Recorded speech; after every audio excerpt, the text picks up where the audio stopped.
नमो देव्यै महादेव्यै शिवायै सततं नमः। नमो प्रकृत्यै भद्रायै नियताः प्रणताश्मताम्। ॐ नमो भगवते वासुदेवाय नमः। ॐ नमो भगवते वासुदेवाय नमः। ॐ नमो भगवते वासुदेवाय नमः। देवियों एवं सज्जनों, गोस्वामी तुलसीदास जी महाराज द्वारा विरचित श्री रामचरितमानस के कतिपय व्यावहारिक प्रसंगों की श्रृंखला में अपना मंतव्य प्रस्तुत करने हेतु आप सबके समक्ष समुपस्थित हूं। मानस प्रणेता गोस्वामी जी महाराज ने त्रेता युग के महानायक परब्रह्म स्वरूप मानव रूप में अवतरित मर्यादा पुरुषोत्तम प्रभु श्री राम के गुणों का, उनकी लीलाओं का, उनके कृत्यों का गान किया है। श्री राम का जीवन चरित्र, श्री राम का मानव स्वरूप में जीवन संघर्ष हम सबके लिए प्रेरणादायी है। प्रभु श्री राम ने मानव स्वरूप धारण कर इस पृथ्वी पर वास करने वाले प्राणियों को संघर्ष का संदेश दिया। अपनी जीवन यात्रा में कभी विचलित न होने की सीख दी। जीवन के यथार्थ को समझाने का यत्न किया। गोस्वामी जी महाराज ने श्री रामचरितमानस जैसे महाग्रंथ में जिन नारी पात्रों का विवेचन किया है, जिन नारी पात्रों के संदर्भ में अपनी राय प्रस्तुत की है, उन नारी पात्रों का स्वरूप, उन नारी पात्रों का चिंतन, उन नारी पात्रों की सकारात्मक एवं नकारात्मक प्रवृत्तियां स्वतः स्पष्ट थी।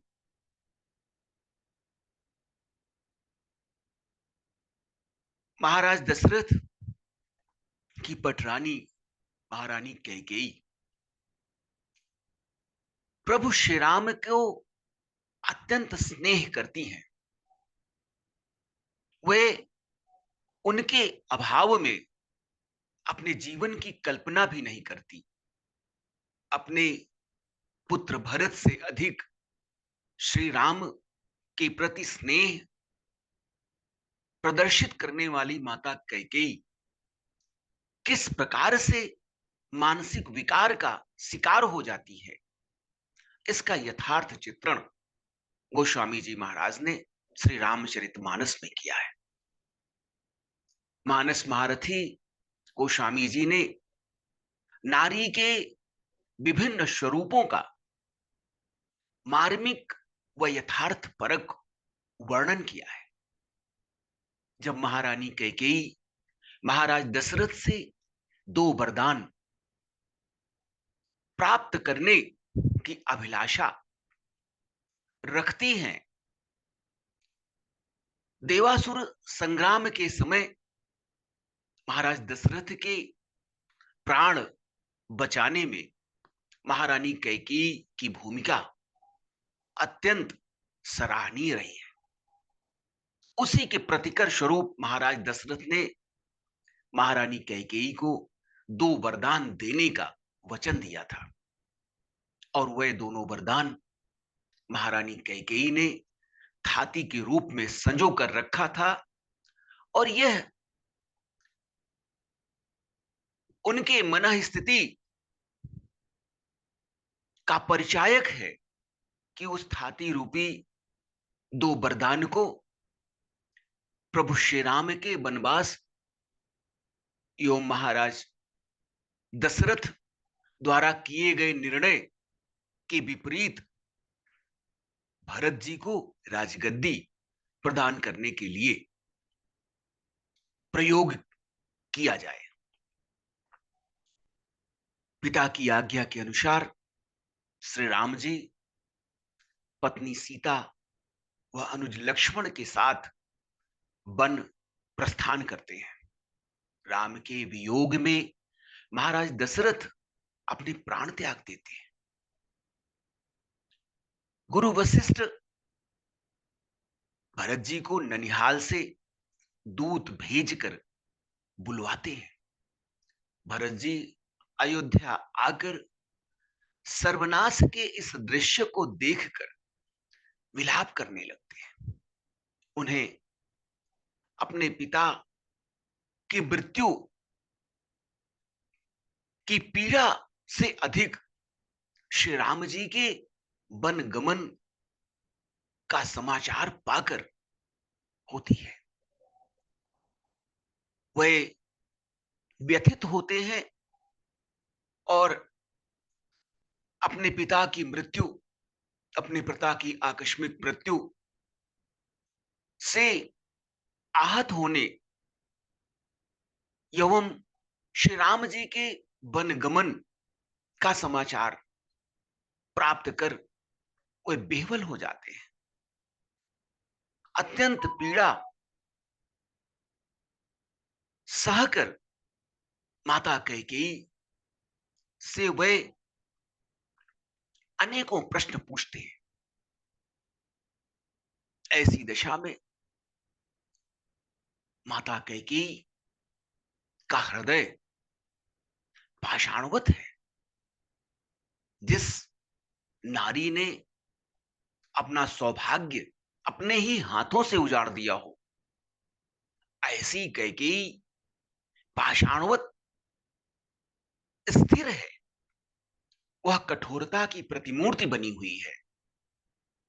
वह बारंबार भरत को राज सिंहासन प्राप्त करने के लिए प्रेरित करती है। वह नारी जो त्याग, लज्जा, समर्पण, कठोरता, करुणा, दया, क्षमा की प्रतिमूर्ति मानी जाती है, वही कैकेयी के रूप में साक्षात यम का स्वरूप धारण कर अपना सर्वस्व नष्ट करने को तैयार है। कैकेयी अपने पुत्र भरत को बारंबार समझाने का प्रयत्न करती है। वह भरत को राज्य का भोग करने के लिए प्रेरित करती है, किंतु भरत श्री राम जी के अनुज हैं। जिस राम ने अपने पिता के वचनों का मान रखने के लिए पिता के प्राणों की परवाह नहीं की, उनके अनुज भरत जी क्या अवध के इस राज सिंहासन के लिए अपने आराध्य श्री राम को छोड़ सकते हैं? वह अपनी माता कैकेयी से कहते हैं, भूप प्रतीति तोरी किम्हि कीन्ही, मरण काल विधि मति हरि लीन्ही।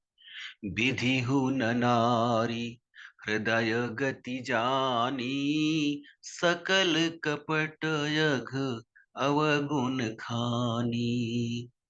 भरत जी का हृदय अपनी माता के प्रति घृणा से भर गया है। वह बोली, राजा ने तुझ पर विश्वास कैसे कर लिया? ऐसा प्रतीत होता है कि विधाता ने मृत्यु के पूर्व उनकी बुद्धि को नष्ट कर दिया था, इसीलिए उनका विवेक समाप्त हो गया और वह स्त्री के बुने हुए जाल में फंस गए। स्त्रियों के हृदय की चाल विधाता भी नहीं जान सकते। उनका चित्त एवं चरित्र कभी स्थिर नहीं रहता। इनमें कपट, पाप एवं अनेक अवगुणों की भरमार होती है। कैकेयी जैसी आदर्श नारी भी स्वार्थ, ईर्ष्या एवं द्वेष के वशीभूत होकर इस प्रकार का आचरण कर सकती है। नारी के चरित्र का एक स्वरूप कैकेयी, जो स्वार्थ से प्रेरित है और अपने बेटे भरत का राज्याभिषेक कराने के लिए अपने सुहाग तक को दांव पर लगा देती है। एवं दूसरा स्वरूप माता कौशल्या का है, जो भरत को अपने पुत्र राम से अधिक प्यार करती है। भरत जी माता कैकेयी के आचरण से अत्यंत दुखी है। वे अपने को दोषी मानते हैं। वे कहते हैं, कैकेयी कत जनमी जग माझा, चौ जननी तो भई काहे न बाझा। भरत जी पृथ्वी पर पड़े हुए हैं। माता के इस कृत्य से उनका हृदय कैकेयी के प्रति घृणा से भर उठा है। वे कहते हैं कि हे कैकेयी, तेरा जन्म ही इस संसार में व्यर्थ हुआ है, और यदि तूने जन्म ले ही लिया तो तू बांझ क्यों नहीं हुई। भरत की ऐसी दशा देखकर माता कौशल्या अपना दुख भुलाकर भरत को उठाकर अपने हृदय से लगा लेती है तथा उनके नेत्रों से लगातार अश्रु धारा प्रवाहित होने लगती है। मानस प्रणेता गोस्वामी जी ने नारी के विभिन्न स्वरूपों, उनकी वैविध्यपूर्ण चिंतन शैली, अनंत अगाध चरित्र का यथार्थ चित्रण प्रस्तुत किया है। जहां कैकेयी सुपर्णखा जैसी नारियां रामचरित मानस की पात्र हैं, वहीं कौशल्या, सुमित्रा, अनुसुईया, सीता, मंदोदरी, सुलोचना जैसी महान नारियां भी श्री रामचरित मानस की पात्र है। प्रभु श्री राम जी मर्यादा पुरुषोत्तम है। वह कभी किसी के साथ किसी भी प्रकार का अन्याय व अत्याचार कर ही नहीं सकते। श्री रामचरित मानस से यह सीख मिलती है कि इस संसार में त्याग से बड़ा कोई धर्म नहीं है। दान से बड़ा कोई धर्म नहीं है। सत्य से बड़ा कोई धर्म नहीं है। सदाचार से बड़ा कोई धर्म नहीं है। जिन नारी पात्रों की कल्पना श्री रामचरित मानस में की गई है, वह नारी पात्र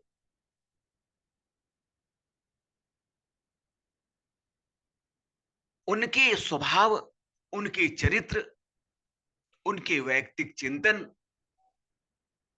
से आदर्श के प्रतिमान स्थापित करते हैं और उपेक्षा तथा अवहेलना के भी भागी होते हैं। अनंत ब्रह्मांड की प्रणेता परब्रह्म परमेश्वर स्वरूप प्रभु श्री राम के जीवन का आदर्श, उनका चिंतन, उनके द्वारा किए गए कार्य, धर्म की स्थापना के लिए उनका त्याग, उनका बलिदान अनुकरणीय है। जीवन पथ पर प्राणी को सदैव ऐसे आदर्श चिंतन का अनुश्रवण करना चाहिए। प्रभु श्री राम द्वारा स्थापित अनेक ऐसे मानवतावादी चिंतन हैं, जिनका सरोकार सीधे मनुष्य के व्यावहारिक जीवन से है, उसके सामाजिक व्यवहार से है, उसके चिंतन के सकारात्मक अभिव्यक्ति से है। अतः श्री रामचरितमानस के आदर्श एवं व्यवहार, धर्म तथा सामाजिक विधान, सभी पहलुओं को दृष्टिगत रखते हुए मानस जनमानस को प्रभु श्री राम द्वारा बताए गए आदर्श का अनुसरण, अनुश्रवण एवं अनुशीलन अवश्य करना